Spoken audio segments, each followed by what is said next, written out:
YouTube ಏನಕ್ಕೆ ನಾನು start ಮಾಡಿದ್ದು ಅನ್ನೋದು ಹೇಳ್ತೀನಿ. ಸೊ ಬೇಸಿಕಲಿ ನನಗೆ ಒಂದು ಸ್ಟೋರೇಜ್ ಬೇಕಾಗಿತ್ತು. ನಾನು ಡೈರೆಕ್ಟಾಗಿ ಹೇಳ್ತೀನಿ, ಮುಚ್ಚುಮರೆ ಇಲ್ಲ, ನನಗೊಂದು ಸ್ಟೋರೇಜ್ ಬೇಕಾಗಿತ್ತು. ನಾನು ಫಸ್ಟು ಪ್ಲ್ಯಾನ್ ಮಾಡಿದ್ದು ಯೂಟ್ಯೂಬ್ ಸ್ಟಾರ್ಟ್ ಮಾಡೋಕ್ಕೆ ಕ್ಯಾಮ್ರಾ ಬೇಕು ಅಂತ. ಕರೆಕ್ಟು, ಕ್ಯಾಮ್ರಾ ಬೇಕು. ಬಟ್ ನನಗೆ 2 ಥಾಟ್ ಇತ್ತು. ಒಂದು, ನಾನು ಸುಮಾರು ಪ್ಲೇಸ್ಗಳು ಓಡಾಡ್ಬಿಟ್ಟಿದ್ದೀನಿ ಗೈಸ್. ನಾನು ಟ್ರಿಪ್ಗೆ ನಾನು ಹೋಯ್ತಾರ ಅಂದ್ಬಿಟ್ಟು ನಮ್ಮ ಮನೇಲಿ ಹೊರಗಡೆನೇ ಓಡಾಡ್ಕೊಂಡಿದ್ದು ಬಿಡು ಅನ್ನೋ ಥರ ಎಲ್ಲ ಮಾತಾಡ್ಬಿಟ್ಟಿದ್ರು. ಆ ಥರ ನಾನು ಟ್ರಿಪ್ಪು ಅಂದರೆ ನಡಿ ಆ ಥರ ನನ್ನ ತಲೆನೂ ಕೆಡ್ಸ್ಕೊತಾರಿಲ್ಲ. ಎಂಜಾಯ್ ಮಾಡಬೇಕು ಗುರು. ಎಂಜಾಯ್ ಅಂದರೆ ಏನಿಲ್ಲ, ನಾವು ಬೈಕಲ್ಲಿ ಹೋಗೋದು, ಎಂಜಾಯ್ ಮಾಡೋದು, ಜೊತೇಲಿ ಬಾಯ್ಸ್ ಎಲ್ಲರೂ ಇದ್ದರೆ ಇನ್ನೊಂದು ಸ್ವಲ್ಪ ಚೆನ್ನಾಗಿರುತ್ತೆ. ಆ ಥರ ಫುಲ್ಲು ಎಂಜಾಯ್ ಮಾಡ್ತಾಯಿದ್ದೆ ನಾನು. ನನ್ನದೇ ಆದ ಲೋಕದಲ್ಲಿ ಜಾಲಿಯಾಗಿತ್ತು. ಸೊ ನನಗೆ ಆ ಮೆಮೊರೀಸ್ ಬೇಕಾಗಿತ್ತು. ಫಸ್ಟು ಮೆಮೊರೀಸ್ ಬೇಕು. ಅದೇ ಅಳತೆಗೆ ನನಗೆ ಸೇಫ್ಟಿಗೂ ಬೇಕು. ನನಗೆ ಅದಕ್ಕೆ ಕ್ಯಾಮ್ರಾ ಬೇಕಾಗಿತ್ತು. ಈ ಸೇಫ್ಟಿ ಅನ್ನೋ ವಿಷಯ ಬಂದರೆ ನೋಡಿ, ಇದೇ ತಪ್ಪುನ ನಾನು ಬೇಡ ಅಂದಿದ್ದು. ಹಿಂದೆ ಯಾರು ಇರಲಿಲ್ಲ, ಮುಂದೆ ಯಾರು ಇರಲಿಲ್ಲ, ಓಕೆ. ಆ ಥರ ಎಲ್ಲ ಇದು ಬಂತು. ಇಲ್ಲಿ ಬಂದರೆ ಗಾಡಿ ಸ್ವಲ್ಪ ವೈಬ್ರೇಷನ್ ಆಗುತ್ತೆ ಅಂತ ಆ ಕಡೆ ಹೋಗೋದು. ಈ ಸೆಕ್ಯೂರಿಟಿ ಅಂದಾಗ ಒಂದು ಜ್ಞಾಪಕ ಬರುತ್ತೆ. ಹಂಗೆ ಒಂದು ಇನ್ಸಿಡೆಂಟ್ ಆಗಿತ್ತು. ಏನೋ ಮಂಡ್ಯದಲ್ಲಿ ಒಂದು ಫಂಕ್ಷನ್ ನಡೀತಾಯಿತ್ತು. ಇನ್ ಡೀಟೇಲಾಗೆಲ್ಲ ಹೇಳೋಕ್ಕಾಗಲ್ಲ, ಓಕೆನಾ? ಇದು ತುಂಬ ಇದಾಗ್ಬಿಡುತ್ತೆ. ಇನ್ ಡೀಟೇಲಾಗೆಲ್ಲ ಬೇಡ, ಸುಮ್ಮನೆ ಹಂಗೆ ಮೇಲೆ ಹೇಳ್ತೀನಿ ನೋಡಿ. ದೊಡ್ಡ ಫಂಕ್ಷನ್ ನಡೀತಾಯಿತ್ತು. ಫುಲ್ಲು ಜನಗಳು. ಅವತ್ತೇನಾಯಿತು, ಫುಲ್ಲು ರೋಡ್ ಬ್ಲಾಕು. ಅಂದರೆ ಈ ಕಡೆ ಒನ್ ವೇ ಅಂತ ಏನಿಲ್ಲ, ಈ ಕಡೆ ಡಬಲ್ ರೋಡ್ ಅಂತ ಏನಿಲ್ಲ. ಪೊಲೀಸ್ ಯಾವ ಕಡೆ ಕೈ ತೋರಿಸ್ಬಿಟ್ಟು ಹೋಗು ಅಂತಾರೆ, ಆ ಕಡೆ ಹೋಗಬೇಕು. ಆ ಥರ, ಸರಿನಾ? ಆ ಥರ ಸಿಚುವೇಶನ್ ಇತ್ತು ಅವಾಗ. ನಾನು ನಮ್ಮ ಫ್ರೆಂಡುವೇ ಏನು ಮಾಡ್ದೋ, ಓಕೆ, ಅವ್ರ ಕೈ ತೋರಿಸ್ದಂಗೆ ಹೋಯ್ತಾಯಿದ್ದೋ. ಅಂದರೆ ನಮಗೆ ಬೇಕಾಗಿರೋ ರೂಟ್ ಇರಲಿಲ್ಲ ಅದು, ಬಟ್ ಸ್ಟಿಲ್ ಅವರು ಕೈ ಇದು ಮಾಡಿರೋ ಥರನೇ ತೋರಿಸ್ತಾ ಇದ್ದಂಗೆ ನಾವು ಹೋಗ್ತಾಯಿದ್ದೋ. ಸೊ ಒಂದು ಟೈಮ್ ಏನಾಯಿತು, ಜಂಕ್ಷನಲ್ಲಿ ನಿಂತ್ಕೊಂಡು. ಜಂಕ್ಷನ್ ಏನಕ್ಕೆ ನಿಂತ್ಕೊಂಡು ಅಂದರೆ, ಗಾಡಿಗಳು ಮೂವ್ ಆಗ್ತಾಯಿದ್ದವು. ತುಂಬ ಟ್ರಾಫಿಕ್ಕು ಗೈಸ್. ಅಲ್ಲಿ ಜನಗಳು ಅಷ್ಟು ಬಂದಿದ್ದರು. ಆಮೇಲೆ ಅಷ್ಟು ವೆಹಿಕಲ್ಸ್ಗಳಿತ್ತು, ಅಷ್ಟು ಜನ ಬಂದಿದ್ದರು, ಅಷ್ಟು ವೆಹಿಕಲ್ಸ್ಗಳಿತ್ತು. ನೋಡಿದ್ರೆ ಜಾಗನೇ ಇಲ್ಲ ಓಡಾಡೋಕ್ಕೆ ಅನ್ನೋ ಥರ. ಸೊ ಆ ಟೈಮಲ್ಲಿ ಏನಾಯಿತು,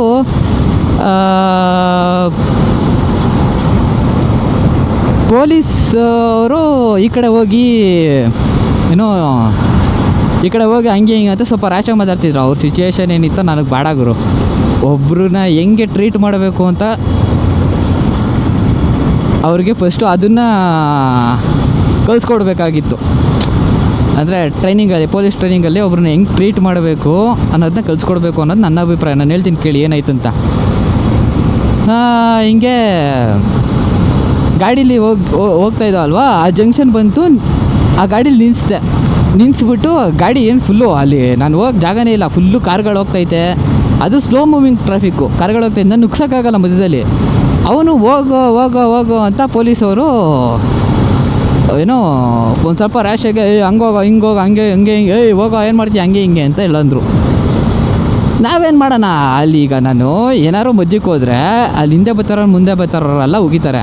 ಏನಾದ್ರು ಟಚ್ ಆದರೆ ನನ್ನ ಮೇಲೆ ಬತ್ತೆ, ಸರಿನಾ? ಹಂಗಾಗಿ ನಾನು ಒಂದು ನಿಮಿಷ ಇರಿ ಸರ್, ಹೋಗಲ್ವ ಇವರೆಲ್ಲ ಹೋಗಲಿ ಅಂತ ಹೇಳಿದ್ದೆ. ತಡ ತಾಕೋ ಬಂದ ಹೆಲ್ಮೆಟಿಗೆ ರಪ್ ಅಂತ ಒಂದು ಕೊಟ್ಟ. ಅವತ್ತು ಅನ್ನಿಸ್ತು ನನಗೆ, ಗುರು ಇಲ್ಲ, ಸೇಫ್ಟಿಗೆ ಕ್ಯಾಮ್ರಾ ಇರಲೇಬೇಕು. ಫಿಕ್ಸ್ ಆಗಿಬಿಟ್ಟೆ ನಾನು, ಕ್ಯಾಮ್ರಾ ಬೇಕೇ ಬೇಕು ಗುರು ಸೇಫ್ಟಿಗೆ. ಈ ಪೊಲೀಸರುಗಳಿಗೆ ನಾನು ಎಲ್ಲರೂ ಹಂಗಂತ ಹೇಳಲ್ಲ, ಸರಿನಾ? ತುಂಬ ಒಳ್ಳೆಯವರು. ಆಮೇಲೆ ರೆಸ್ಪೆಕ್ಟ್ಫುಲ್ಲಾಗಿ ಮಾತಾಡಿ, ಏನು ಕೆಲಸ ನಾವೀಗ ಅವ್ರು ಏನು ಚೆಕ್ಕಿಂಗ್ ಮಾಡ್ತೀವಿ ಅಂದರೆ ಬೇಡ ಅವಾಗ ಅನ್ನೋಕ್ಕಾಗಲ್ಲ. ಅದು ಡ್ಯೂಟಿ. ಆಮೇಲೆ ಅದಕ್ಕೆ ಅಂತ ಸರ್ಟೆನ್ ರೂಲ್ಸ್ಗಳು ಕಾನೂನುಗಳಿದೆ, ಅದನ್ನು ಬಿಡ್ಬೇಕು. ಆ್ಯಕ್ಚುಲಿ ಅವ್ರು ಚೆಕ್ಕಿಂಗ್ ಮಾಡ್ತೀವಿ ಅಂದಾಗ ಅದಕ್ಕೆ ಆಪರ್ಚುನಿಟಿ ಕೊಡಬೇಕು. ನಿಮಗೆ ಈ ರೂಲ್ಸ್ ಅಂದಾಗ ನೆನಪಾಯಿತು ನೋಡಿ, ಅದು ನಿಮಗೆ ಒಂದು ಸ್ವಲ್ಪ ಲಾ ಪಾಯಿಂಟ್ಸ್ಗಳು ಹೇಳ್ಬೇಕು ಅಂತ ಅಂದ್ಕೊಂಡಿದ್ದೀನಿ. ಅದು ಮುಂದಿನ ವೀಡಿಯೋಗಳಲ್ಲಿ ಯಾವಾಗಾದರೂ ಹೇಳ್ತೀನಿ, ಒಂದು ಸ್ವಲ್ಪ ಲೀಸ್ಟ್ ಮಾಡಿ ಇಟ್ಕೊಂಡಿದ್ದೀನಿ. ಅದರಲ್ಲೂ ಎಸ್ಪೆಷಲಿ ಬೈಕರ್ಸ್ಗೆ, ಅಂದರೆ ನಾವು ಟ್ರಾವೆಲಿಂಗ್ ಮಾಡೋರಿಗೇ ಅಂತ ಸ್ಪೆಸಿಫಿಕ್ಕಾಗೇ ಹುಡುಕಿರೋದು ನಾನು ಆ ಪಾಯಿಂಟ್ಸ್ಗಳನ್ನೆಲ್ಲ. ಬಟ್ ಕೆಲವೊಂದು ಹುಡುಕಿದ್ದೀನಿ, ಅದರಲ್ಲಿ ಏನಾದ್ರು ತಪ್ಪಿದರೆ ಒಂದು ಸ್ವಲ್ಪ ನಾನು ವೀಡಿಯೋ ಮಾಡಿ ಹಾಕಿದಾಗ ಒಂದು ಸ್ವಲ್ಪ ನನಗೂ ಹೇಳಿ, ಸ್ವಲ್ಪ ಕರೆಕ್ಷನ್ ಮಾಡಿಕೊಂಡು ಅಲ್ಲಿವರೆಗೂ ಇನ್ನೂ ಸ್ವಲ್ಪ ಪಾಯಿಂಟ್ಸ್ಗಳನ್ನೆಲ್ಲ ಕಲೆಕ್ಟ್ ಮಾಡ್ಕೊತೀನಿ. ನೋಡೋಣ, ಇನ್ನು ಮುಂದೆ ಬರೋ ವೀಡಿಯೋಗಳಲ್ಲಿ ಮಾಡೋಣ. ಸದ್ಯಕ್ಕಂತೂ ಇಲ್ಲ, ಮಾಡ್ತೀನಿ ಅತಿ ಶೀಘ್ರದಲ್ಲಿ. ಎಲ್ಲ ಪಾಯಿಂಟ್ಸ್ ಎಲ್ಲ ರೆಡಿ ಇದೆ, ಬಟ್ ಇನ್ನೊಂದು ಸ್ವಲ್ಪ ಪಾಯಿಂಟ್ಸ್ಗಳು ತೊಗೊಬೇಕು. ಸೊ ತಗೊಂಡು ಬೇಸಿಕ್ ರೂಲ್ಸ್ಗಳದು ನಾವು ಬೈಕರ್ಸ್ಗಳು ಫಾಲೋ ಮಾಡಬೇಕು.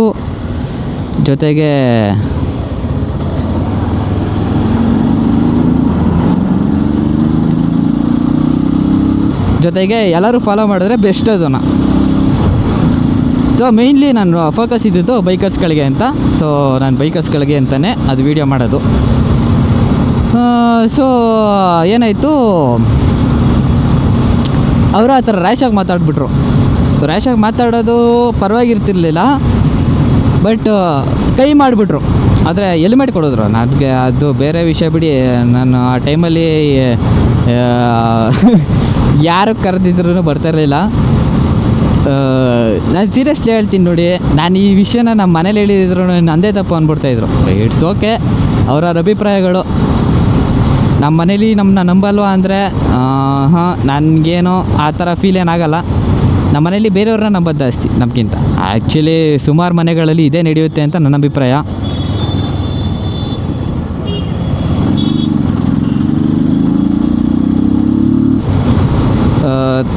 ನಮ್ಮ ಕಡೆಯಿಂದ ಗೊತ್ತಿಲ್ಲದೇನೋ ತಪ್ಪಾಗ್ಬಿಟ್ಟಿರುತ್ತೋ, ಆ ಸಿಚುವೇಶನ್ನು ಅವ್ರಿಗೆ ಇದು ಇಂಪ್ಯಾಕ್ಟ್ ಆಗಿರುತ್ತೋ ಗೊತ್ತಿಲ್ಲ. ಒಟ್ಟಿನಲ್ಲಿ ಇಟ್ಸ್ ಓಕೆ, ನಮಗೆ ನಂಬಿಕೆ ಇರುತ್ತಲ್ವ, ತಪ್ಪೇನು ಮಾಡಿಲ್ಲ ಅಂತ. It's okay. ನಾನು ಅದಕ್ಕೆ ಆ ಟೈಮಲ್ಲಿ ಯಾರಿಗೂ ಕಾಲ್ ಮಾಡಿಲ್ಲ, ನಾನು ಯಾರಿಗೂ ಹೇಳಲ್ಲ ನಾನು ಹಿಂಗಾಯ್ತು ಅಂತ. ಇದು ಇವಾಗಲೇ ಹೇಳ್ತಾ ಇರೋದು. ನಮ್ಮ ಅಮ್ಮನ ಜೊತೆ ಒಂದ್ಸರಿ ಡಿಸ್ಕಸ್ ಮಾಡಿದ್ದೆ ಅಷ್ಟೇ. ಈ ಥರ ಇನ್ಸಿಡೆಂಟ್ ಆದಮೇಲೆ ನಮ್ಮ ಅಮ್ಮಂಗೆ ಹೇಳಿದೆ ನಾನು, ಹಿಂಗೆ ಕ್ಯಾಮ್ರಾ ತೊಗೊಬೇಕಂತಿದ್ದೀನಿ, ಈ ಥರ ಎಲ್ಲ ಸೇಫ್ಟಿಗೆ ಒಂದು ಕ್ಯಾಮ್ರಾ ಬೇಕೇ ಬೇಕು ಅಂತ. ಸೊ ನಮ್ಮ ಮನೇಲಿ ಅವಾಗ ನಮ್ಮ ಅಮ್ಮ ಒಪ್ಕೊಂಡ್ರು. ಸೊ ನಾನು ಹಿಂದೆ ಮುಂದೆ ನೋಡಲಿಲ್ಲ, ಬೇಕಾಗಿತ್ತು, ಆ್ಯಕ್ಚುಲಿ ಬೇಕಾಗಿತ್ತು ಗೈಸ್. ನೀವು ಏನೇ ಅನ್ನಿ, ರೋಡಲ್ಲಿ ಏನೋ ಪ್ರಾಬ್ಲಮ್ ಆದ್ರೂ, ನೀವು ಎಲ್ಲೇ ಹೋದ್ರೂ, ನೀವು ಎಂಥ ರೂಲ್ಸು ಎಂತೆಂಥ ಕಾನೂನುಗಳಿದ್ರು ನೀನು ಪ್ರೂಫ್ ಕೇಳ್ತಾರೆ. ಪ್ರೂಫ್ ಇದ್ದರೆ ನೀನು ಎಂಟ್ರಿ ಕೊಡ್ಬೋದು, ಇಲ್ಲ ಎಂಟ್ರಿ ಲೆವೆಲಲ್ಲೇ ಹೊರಗಡೆ ಹಾಕ್ಬಿಡ್ತಾರೆ ನಿನ್ನ. ಆ ಥರ ವಿಚಾರಣೆನೇ ಮಾಡಲ್ಲ, ಇನ್ನು ಹೊರಗಡೆ ಹಾಕ್ಬಿಟ್ಟಿರ್ತಾರೆ. ಆ ಥರ ಪ್ರೂಫ್ ಎನಿ ಟೈಮ್ ಬೇಕೇ ಬೇಕು. ಪ್ರೂಫ್ ಈಸ್ ಅ ಪ್ರೈಮರಿ ಏನಂತಾರೆ, ಅದು ಎವಿಡೆನ್ಸ್ ಥರ ಲೆಕ್ಕ. ಪ್ರೂಫ್ ಇಲ್ದೇ ನೀನು ಮಾತಾಡೋಕ್ಕೂ ಅವಕಾಶ ಕೊಡೋಲ್ಲ. ಸೊ ಹಂಗಾಗಿ ನನಗೆ ಅವತ್ತು ಅನ್ನಿಸ್ತು, ನನ್ನ ಹತ್ರ ಆ ಟೈಮಲ್ಲಿ ಕ್ಯಾಮ್ರಾ ಇದ್ದು ರೆಕಾರ್ಡಿಂಗ್ ಆಗ್ತಾಯಿದ್ರೆ, ಫಸ್ಟ್ ಆಫ್ ಆಲ್ ಪೊಲೀಸ್ ಹಂಗೆ ಮಾತಾಡ್ತಾಯಿರಲಿಲ್ಲ. ನನ್ನ ಹತ್ರ ಮಾತಾಡಿದ್ದಿದ್ರು ನಾನು ಯಾರು ಕಂಪ್ಲೇಂಟ್ ಮಾಡ್ತಿದ್ರೋ ನನಗೆ ಗೊತ್ತಿರ್ತಿರಲಿಲ್ಲ. ಫ್ರಸ್ಟ್ರೇಟ್ ಆಗಿಬಿಟ್ಟಿದ್ರೆ ಆವತ್ತು ನನ್ನ ಮೈಂಡ್ ಸೆಟ್ಟು ನೀವು ಏನು ಕೇಳ್ದಿರಾ ನನಗೇನೆ ಶಾಕ್ ಆಗಿಬಿಡ್ತೈತೆ. ನಾನು ಫಿಕ್ಸ್ ಆಗ್ತಾಯಿದ್ದೀನಿ ಹಂಗೇ, ಕ್ಯಾಮ್ರಾ ಬೇಕಷ್ಟೇ, ಕ್ಯಾಮ್ರಾ ತೊಗೊಬೇಕು ಇನ್ಮೇಲೆ. ನನಗೇನೆ ಒಂಥರ ಮೆಂಟ್ಲು ಥರನೇ ಆಡ್ತಾಯಿದ್ದೆ ನಾನು. ಅದಾದಮೇಲೆ ನಾನೇನು ಮಾಡಿದೆ, ಈ ಕ್ಯಾಮ್ರಾದಲ್ಲಿ ವಿಡಿಯೋ ರೆಕಾರ್ಡಿಂಗ್ ಮಾಡಿದ್ರೆ ಇಷ್ಟೊಂದು ಸ್ಪೇಸ್ ಬೇಕಾಗುತ್ತೆ ಅಂತ ನಂಗೆ ಗೊತ್ತಿರಲಿಲ್ಲ. ನಾನೇನು ಅಂದ್ಕೊಂಡೆ ಸ್ಟಾರ್ಟಿಂಗು, ಒಂದು 5 TB ಹಾರ್ಡ್ ಡಿಸ್ಕ್ ತೊಗೊಂಬಿಡೋಣ ಗುರು, ನಾನು ಹೋಗಿದ್ದ ಜಾಗದಲ್ಲೆಲ್ಲ ವೀಡಿಯೋ ಮಾಡಿ ಹಾಕ್ಕೊಂಬಿಡೋಣ, ಹಾರ್ಡ್ ಡಿಸ್ಕ್ ಹಾಕೊಂಬಿಡೋಣ, ಇಟ್ಕೊಂಬಿಡೋಣ, ಬೇಕಾದಾಗ ತೆಗೆದು ನೋಡ್ಕೊಳ್ಳೋಣ. ಆ ಥರ ಕಂಪ್ಲೀಟ್ಲಿ ಡಿಫ್ರೆಂಟ್ ಮೈಂಡ್ಸೆಟ್ ಅವಾಗ ನಂದು.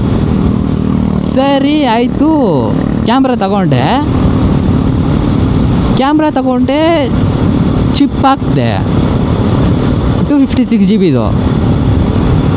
ಗುರು. 8 ನಿಮಿಷ ವೀಡಿಯೋಗೆ ಎಷ್ಟು GB ಆಗಿರಬೇಡ,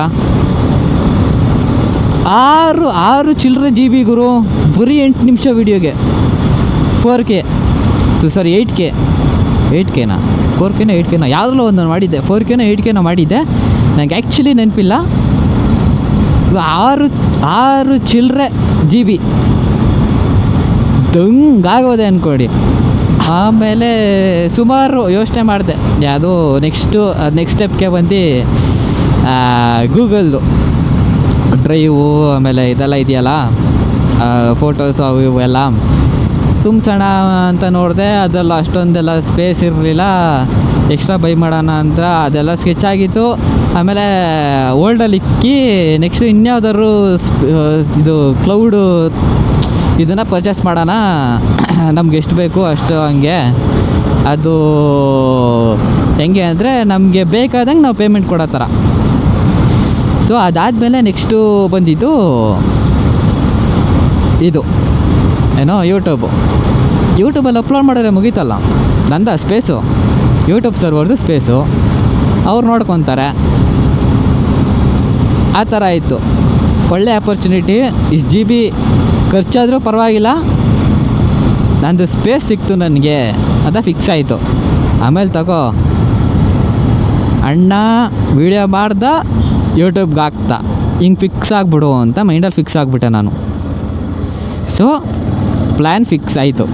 ಸೊ ಅಲ್ಲೇ ಸ್ಟಾರ್ಟ್ ಆಗಿದ್ದು ನಾನು ಯೂಟ್ಯೂಬ್ ಮಾಡಬೇಕು ಅಂತ. ನಾನು ಯೂಟ್ಯೂಬ್ ಮಾಡಬೇಕಾಗಿರೋದೇನಕ್ಕೆ, ನನ್ನ ಸೇಫ್ಟಿಗೆ, ನನ್ನ ಮೆಮೊರಿನ ಸ್ಟೋರೇಜ್ ಮಾಡ್ಕೊಳ್ಳೋಕ್ಕೆ. ಸೊ ಹೆಂಗಿದ್ರು ಅದು ಮಾಡ್ತಾಯಿದ್ದೀನಿ. ನಾನು ಮಾಡೋದು ಇನ್ನೊಬ್ರು ನೋಡಲಿ ಬಿಡು, ಇದು ರಾಂಗ್ ವೇಯಲ್ಲಿ ತೊಗೊಂಬಿಡಿ. ನಾನು ಮಾಡೋದು ಹೆಂಗಿದ್ರು ಮಾಡ್ತೀನಿ, ನಾನು ನನ್ನ ಮೆಮೊರಿ ನಾನು ನೋಡ್ತೀನಿ, ನನ್ನ ಹತ್ರನೇ ಇರುತ್ತೆ, ನಾನೇ ಅಪ್ಲೋಡ್ ಮಾಡಿರೋದು. ಸೊ ಇನ್ನೊಬ್ರು ನೋಡಲಿ ಬಿಡು, ಅವ್ರಿಗೂ ಏನಾದ್ರು ಅದೇ ಥರ ಎಕ್ಸ್ಪೀರಿಯೆನ್ಸ್ ಮಾಡಬೇಕು ಅಂತ ಇದ್ದರೆ ಮಾಡಲಿ. ಅಟ್ಲೀಸ್ಟು ಏನೋ ಒಂದು ಸ್ವಲ್ಪ ನೋಡಿ ಏನೋ ಒಂದು ಆಗುತ್ತೆ. ಅವ್ರೇನೋ ತಿಳ್ಕೊಳ್ಳೋ ಪ್ರಯತ್ನ ಮಾಡ್ತಾರೋ, ಇಲ್ಲ ಅಂದರೆ ಬೇಜಾರು ಮಾಡ್ಕೊತಾರೋ, ಕೋಪ ಮಾಡ್ಕೊತಾರೋ, ಖುಷಿ ಪಡ್ತಾರೋ, ಏನೋ ಒಂದು ಆಗಲಿ ಬಿಡು, ಏನೋ ಒಂದು ಎಮೋಷನ್ ಹೊರಗಡೆ ಬರಲಿ ಬಿಡು ಇನ್ನೊಬ್ರದ್ದು. ಸೊ ಹಂಗಾಗಿ ನಾನೇನು ಮಾಡಿದೆ, ಅಪ್ಲೋಡ್ ಮಾಡಿಬಿಡೋಣ, ಪಬ್ಲಿಕ್ಕಲ್ಲಿ ಹಾಕ್ಬಿಡೋಣ, ಈ ಥರ ಯೂಟ್ಯೂಬ್ ಸ್ಟಾರ್ಟ್ ಆಯಿತು. ಯೂಟ್ಯೂಬಲ್ಲಿ ಏನು ಮಾಡಬೇಕು ಗೊತ್ತಿಲ್ಲ, ಎಡಿಟ್ ಹೆಂಗೆ ಮಾಡೋದು ಗೊತ್ತಿಲ್ಲ. ನಾನು ಫಸ್ಟ್ ಟೈಮ್ ಎಡಿಟ್ ಮಾಡಿದ್ದೆ ಯೂಟ್ಯೂಬ್ಗೆ. ನಾನು ಫೋಟೋನು ಸಹ ಎಡಿಟ್ ಮಾಡ್ತಾ ಇರಲಿಲ್ಲ. ನನಗೆ ಎಡಿಟ್ ಮಾಡೋದೇ ಗೊತ್ತಿಲ್ಲ, ಆ್ಯಕ್ಚುಲಿ ಎಡಿಟೇ ಗೊತ್ತಿಲ್ಲ ನನಗೆ. ನಾನೊಂಥರ ಬಿಡಿಯೋದು. ಅಟ್ಲೀಸ್ಟ್ ಬೇಸಿಕ್ ಎಡಿಟಿಂಗಾದ್ರು ಗೊತ್ತಿರುತ್ತೆ ಕೆಲವ್ರಿಗೆ, ಅಟ್ಲೀಸ್ಟ್ ಫೋನಲ್ಲಾದ್ರು ಎಡಿಟ್ ಮಾಡಿರ್ತಾರೆ. ನನಗೆ ಗೊತ್ತಿರೋ ಮಟ್ಟಿಗೆ ಅಟ್ಲೀಸ್ಟ್ ಅವ್ರ ಫೋಟೋಗಳನ್ನ ಫೋನಲ್ಲಾದ್ರು ಎಡಿಟ್ ಮಾಡಿರ್ತಾರೆ. ನಾನು ಅದನ್ನೂ ಮಾಡಿಲ್ಲ. ನಾನು ಫೋನಲ್ಲಿ ಯಾವುದು ಸಪೋರ್ಟ್ ಮಾಡಲ್ಲ, ನಂದು ತುಂಬ ಹಳೆ ಮೊಬೈಲು, ಅದರಲ್ಲಿ ಯಾವ್ದು ಸಪೋರ್ಟ್ ಮಾಡಲ್ಲ. ಆಮೇಲೆ ನಾನು ಮಾಡೂ ಇಲ್ಲ, ಅದನ್ನು ಟ್ರೈಯೂ ಮಾಡಿಲ್ಲ. ಎಡಿಟು ಸ್ಟಾರ್ಟಿಂಗ್ ಮಾಡ್ಬೇಕಾರೆ ನಾನು ತುಂಬ ನೋಡಿದೆ, ಯೂಟ್ಯೂಬು, ಗೂಗಲ್ಲು. ಆಮೇಲೆ ನಮಗೆ ಹೇಳೋರು ಯಾರೂ ಇಲ್ಲ ಎಡಿಟಿಂಗ್ ಮಾಡು ಅಂತ, ಆ ಥರ ನಮ್ಮದು ಸಿಚುವೇಶನ್ಗಳು.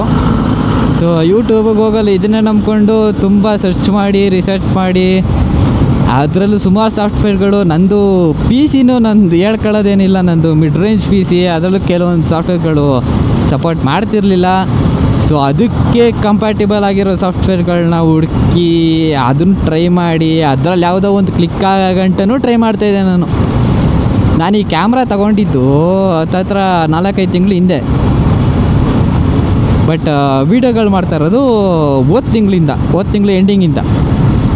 ಸೊ ನಾನು ವೀಡಿಯೋಗಳು ಟೆಸ್ಟೆಡ್ ಟ್ರಯಲ್ ಮಾಡೋದಿರಲಿ, ಈ ವಿಡಿಯೋ ಎಡಿಟಿಂಗ್ ಆ್ಯಪ್ಸ್ಗಳು, ಸಿಸ್ಟಮ್ಮು, ನನ್ನ ಫೋನು, ಇದರಲ್ಲೇ ಟೆಸ್ಟೆಡ್ ಟ್ರಯಲ್ಗಳು ನಡೀತಾ ಇದ್ದಿಷ್ಟು ದಿನ. ಅದರಲ್ಲಿ ಏನು ಅಪ್ಲಿಕೇಶನ್ ಇನ್ಸ್ಟಾಲ್ ಮಾಡೋದು ಸಪೋರ್ಟ್ ಮಾಡಲ್ಲ, ತೆಗೆದು ಬಿಸಾಕು ಅನ್ನೋದು. ಇನ್ನೊಂದು ಯಾವುದೋ ಬೇರೆ ಯಾವ್ದಾರು ಕಡಿಮೆ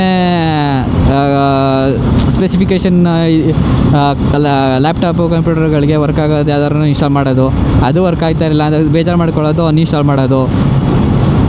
ಆಮೇಲೆ ಇನ್ಸ್ಟಾಲ್ ಮಾಡಿಬಿಡ್ತಿದ್ದೆ ದೊಡ್ಡ ಸಾಫ್ಟ್ವೇರ್ಗಳನ್ನ. ಬಟ್ ಅದಕ್ಕೇನಾದ್ರು ಮಾಡ್ಬೋದಾ, ಆಲ್ಟ್ರೇಷನ್ ಏನಾರು ಮಾಡ್ಬೋದಾ, ವರ್ಕ್ ಮಾಡೋ ಥರ ಏನಾರು ಮಾಡ್ಬೋದಾ, ಅದಕ್ಕೆ ಒಂದು ಸ್ವಲ್ಪ ಹುಡ್ಕೋ ಥರ ಮಾಡುವೆ. ಅಂದರೆ ಏನಾದ್ರು ಸೊಲ್ಯೂಷನ್ ಏನಾದ್ರು ಇದೆಯಾ ಇದಕ್ಕೆ ಅನ್ನೋ ಥರ ಸುಮಾರೆಲ್ಲ ಟ್ರೈ ಮಾಡುವೆ, ಎಲ್ಲ ಇದೆಲ್ಲ.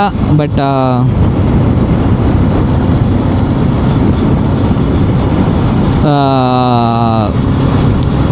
ಬಟ್ ವರ್ಕ್ ಆಗ್ತಿರಲಿಲ್ಲ.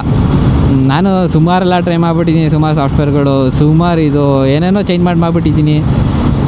ಲ್ಯಾಪ್ಟಾಪ್ಗಳು ಒಂದು 2-3 ಚೇಂಜ್ ಮಾಡಿದ್ದೀನಿ. ನನ್ನ ಹತ್ರನೇ ಆ್ಯಕ್ಚುಲಿ 1-2 ಲ್ಯಾಪ್ಟಾಪ್ ಇದೆ, ಬಟ್ ಅವನು ಚೇಂಜ್ ಮಾಡಿ ಸುಮಾರು ಥರ ಎಲ್ಲ ಡಿಫ್ರೆಂಟ್ ಟೈಪಲ್ಲೆಲ್ಲ ಮಾಡಿ ಈಗ ಕೊನೆಯಲ್ಲಿ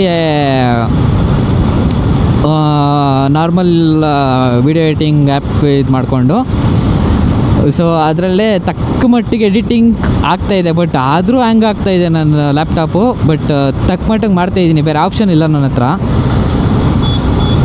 ಸೊ ತಕ್ಕ ಮಟ್ಟಿಗೆ ಇವಾಗ ಎಡಿಟಿಂಗ್ ಮಾಡ್ಕೊಂಡು ಅದನ್ನೇ ಅಪ್ಲೋಡ್ ಮಾಡ್ತಾರೆ. ನಾನು ಈ ಕಲರ್ ಗ್ರೇಡಿಂಗು ಜಾಸ್ತಿ ಏನು ಮಾಡ್ತಾಯಿಲ್ಲ, ನನಗೂ ಗೊತ್ತಾಗ್ತಾಯಿಲ್ಲ. ಸ್ಟಾರ್ಟಿಂಗ್ ವೀಡಿಯೋದಲ್ಲಿ ನೀವು ಫಸ್ಟ್ ವೀಡಿಯೋ ನಾನು ಹಾಕಿರೋದ್ರಲ್ಲಿ ಫುಲ್ಲು ಡಿಮ್ ಮಾಡಿಬಿಟ್ಟಿದ್ದೆ. ಈಗ ಸ್ವಲ್ಪ ಕಲರ್ ಫುಲ್ ಡಿಮ್ ಮಾಡಿಬಿಟ್ಟು ಒಂದು ಸ್ವಲ್ಪ ಎತ್ಕೊಳೋ ಥರ ಎಲ್ಲ ಆಗ್ಬಿಟ್ಟಿತ್ತು. ಅಂದರೆ ಕಲರ್ ಪಾಪಪ್ ಆಗಿತ್ತು ಬಟ್ ಫುಲ್ ಡಿಮ್ ಆಗಿತ್ತು, ಅದು ಬ್ರೈಟ್ನೆಸ್ ಎಲ್ಲ ಫುಲ್ ಡಿಮ್ ಆಗಿಬಿಟ್ಟಿತ್ತು. ಹಂಗಾಗಿ ಅದನ್ನು ಟೆಸ್ಟ್ ಆ್ಯಂಡ್ ಟ್ರಯಲ್ ಮಾಡ್ತಾಯಿದ್ದೆ. ಸುಮಾರು ವೀಡಿಯೋಗಳು ಮಾಡಿದ್ದೆ. ನನಗೆ ನಾನು ಮಾಡಿರೋ ಕಂಟೆಂಟು ಆಮೇಲೆ ಮಾಡಿರೋದು ವೇಸ್ಟು ಅನ್ನಿಸ್ದಾಗೆಲ್ಲ ಡಿಲೀಟ್ ಮಾಡಿಬಿಡ್ತಿದ್ದೆ. ನಾನು ಸುಮಾರು ವೀಡಿಯೋಗಳು ಮಾಡಿದ್ದೀನಿ ಇಲ್ಲಿವರೆಗೂ. ಆಮೇಲೆ ಹೆಲ್ಮೆಟ್ಗೆ ಆ್ಯಂಗಲ್ಗಳು ಸೆಟ್ ಮಾಡೋದು, ಆಮೇಲೆ ಗಾಡಿಗೆ ಆ್ಯಂಗಲ್ ಸೆಟ್ ಮಾಡೋದು, ಈ ಥರ ಎಲ್ಲ ಸುಮಾರು ಟೆಸ್ಟ್ ಮಾಡ್ತಾಯಿದ್ದೆ. ನನ್ನ ಪಾಡು ನಾನು ಅಲ್ಲಿ ಮನೆ ಹತ್ರನೇ ಇದ್ದಾಗ ಅಲ್ಲಿ ಇಲ್ಲಿ ಒಂದು ರೌಂಡ್ಸ್ಗೆ ಹೋಗೋದು ಸುಮ್ಮನೆ ಆ ಥರ. ಹಿಂಗಾಗಿ ಯೂಟ್ಯೂಬು ಅಪ್ಲೋಡ್ ಮಾಡ್ತಾ ಇರೋದು. ಸೊ ಯೂಟ್ಯೂಬಲ್ಲಿ ಇವಾಗ ಹಂಗಾಗಿರೋದು. ಯೂಟ್ಯೂಬ್ ನೇಮ್ ಬಂದು ಖುಷ್ POV ಅಂತ ಏನಕ್ಕೆ ಇಡಬೇಕು ಅಂತ ಅಂದ್ಕೊಂಡೆ. ನನಗೂ ಐಡಿಯಾ ಇಲ್ಲ ಅದು ಏನಕ್ಕೆ ಅದು ಇಟ್ಟೆ ಅಂತ ಗೊತ್ತಿಲ್ಲ. ನನ್ನ ಸುಮಾರು ಜನ ಖುಷ್ ಅಂತಲೇ ಕರೆಯೋದು.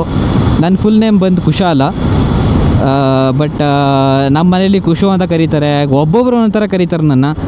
ಸೊ ಹಂಗಾಗಿ ಕುಶಾಲ್ ಅನ್ನೋದು ತುಂಬ ಬೇಡ ಫುಲ್ಲು ಹೆಸರು. ಆಮೇಲೆ ಅದೇನೋ ಅಷ್ಟೊಂದು ಚೆನ್ನಾಗಾಗಿಲ್ಲ, ಶಾರ್ಟ್ ಆ್ಯಂಡ್ ಸ್ವೀಟಾಗಿ ಇಟ್ಕೊಳ್ಳೋಣ ಅಂತ ಹೇಳಿ ಖುಷ್ ಅಂತ ಒಂದಿತ್ತು. ಸೊ ಹಂಗಾಗಿ ಹಿಂಗೆ ಸುಮ್ಮನೆ ಏನೋ ಥಿಂಕ್ ಮಾಡ್ಬೇಕಾದ್ರೆ POV ಪಾಯಿಂಟ್ ಆಫ್ ವ್ಯೂ ಅಂತ ತಲೆಗೆ ಬರ್ತಾನೆ ಇತ್ತು. ಪಾಯಿಂಟ್ ಆಫ್ ವ್ಯೂ ಕರೆಕ್ಟು, ಒಂದು ಪಾಯಿಂಟ್ ಆಫ್ ವ್ಯೂ. ನಾನು ಅಷ್ಟೇ ಹೆಸ್ರು ಹುಡುಕ್ಬೇಕಾದ್ರೆ ಒಂದು ಪಾಯಿಂಟ್ ಆಫ್ ವ್ಯೂ ಅಲ್ಲಿ ಇರಬೇಕು, ಒಂದು ಪಾಯಿಂಟ್ ಥರ ಇರಬೇಕು, ಅದು ಇದು ಅಂದ್ಕೊಂಡೇಳೋ ಅದು ಸುತ್ತಿ ಬಳಸಿ ಅಲ್ಲಿಗೆ ಬಂದುಬಿಡ್ತಾಯಿತ್ತು ಪಾಯಿಂಟ್ ಆಫ್ ವ್ಯೂ ಥರ. ಸೊ ಪಾಯಿಂಟ್ ಆಫ್ ವ್ಯೂಗೆ ನಾವು ಹೆಂಗಿದ್ರು POV ಅಂತ ಕರಿತೀವಿ. ದೃಷ್ಟಿಕೋನ ಪಾಯಿಂಟ್ ಆಫ್ ವ್ಯೂ ಅಂದರೆ ನನ್ನ ದೃಷ್ಟಿಕೋನ ಕನ್ನಡದಲ್ಲಿ. ನಾವು ಪಾಯಿಂಟ್ ಆಫ್ ವ್ಯೂ ಅಂತ ಕರಿತಾ ಇದ್ವಲ್ಲ, ನಾನು ಸುಮಾರು ಸಲ ಯೂಸ್ ಮಾಡ್ತಾಯಿದ್ದೆ ನನ್ನ ಹೆಸರು ಹುಡುಕ್ಬೇಕಾದ್ರೆ ಅದನ್ನು. ಸೊ ಬಿಡು, ಯೂಟ್ಯೂಬ್ ನಾನು ಮಾಡ್ತಾಯಿರೋದು ನನ್ನ ದೃಷ್ಟಿಕೋನದಲ್ಲಿ ಏನು ನಾನು ನೋಡ್ತಾಯಿದ್ದೀನಿ ಅದನ್ನೇ ತಾನೇ ನಿಮಗೆ ತೋರ್ಸೋಕ್ಕಾಗೋದು.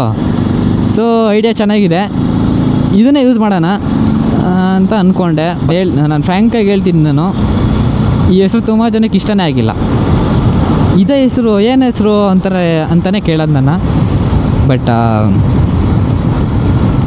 It's okay. ಮುಂದೆ ಅಂಥ ಸಿಚುವೇಶನ್ ಏನಾದ್ರು ಬಂದರೆ, ಚೆನ್ನಾಗಿರೋ ಹೆಸರು ಏನಾದ್ರು ಸಿಕ್ಕಿದ್ರೆ ಖಂಡಿತವಾಗ್ಲೂ ಚೇಂಜ್ ಮಾಡೋಣ. ಇಲ್ಲ ಅಂದರೆ ಇದು ಏನು ಅಷ್ಟೊಂದು ಇದ್ರಾಗೇನಿಲ್ಲ, ಚೆನ್ನಾಗಿದೆ ಇದನ್ನು ಶಾರ್ಟ್ ಆ್ಯಂಡ್ ಸ್ವೀಟಾಗಿ. ಸೊ ಇಲ್ಲಾಂದರೆ ಕಂಟಿನ್ಯೂ ಮಾಡೋಣ ಇದನ್ನೇ ಅಂತ ಅಂದ್ಕೊಂಡಿದ್ದೀನಿ.